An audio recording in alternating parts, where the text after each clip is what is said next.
인플레이션은 정말 죽었을까요? 트럼프의 주장과는 달리 연준은 여전히 긴장 상태입니다. 2025년 7월 미국 경제를 둘러싼 긴장감이 다시 고조되고 있습니다. 2025년 6월 CPI는 7월 15일에 발표됐고 연간 기준으로 2.7% 상승했습니다. 이는 2월 이후 최고치로 전달인 5월의 2.4%보다 높아졌습니다. 월간 기준으로는 0.3% 상승하며 1월 이후 가장 큰 폭의 상승을 기록했습니다. 기술주를 제외한 다른 섹터는 곧바로 하락세를 기록하였습니다.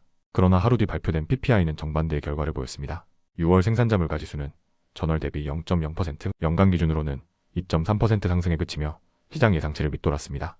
PPI 발표 이후 시장은 상승하였지만 이번 주의 마지막 장인 금요일 미국 증시는 보합세를 보였습니다. S&P 500은 0.01% 하락, 나스닥은 0.05% 상승, 다우지수는 0.32% 하락했습니다. 시장은 인플레이션 상승과 동시에 PPI의 둔화를 확인하며 혼재된 반응을 보였고 단기적인 방향성을 잡지 못한 채 조용히 마감했습니다. CPI 발표 직후 트럼프는 소셜미디어에 인플레이션은 죽었다 며 금리 인하를 촉구했습니다.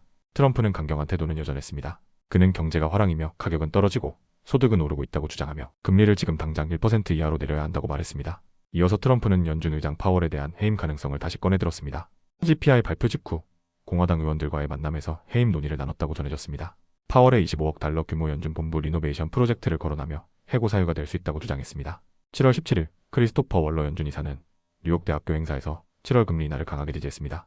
그는 인플레이션은 목표치 근처에 있으며 노동시장이 약화되기 전에 선제적으로 대응해야 한다고 강조했습니다.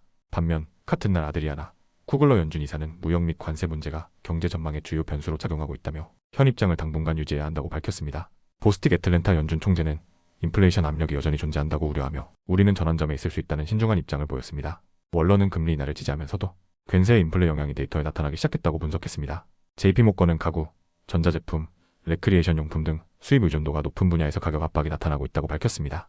9월 금리 인하 확률은 7월 초 75%에서 현재 55%로 낮아졌고 7월 말 연준 회의에선 금리 동결 가능성이 95%로 높게 점쳐지고 있습니다.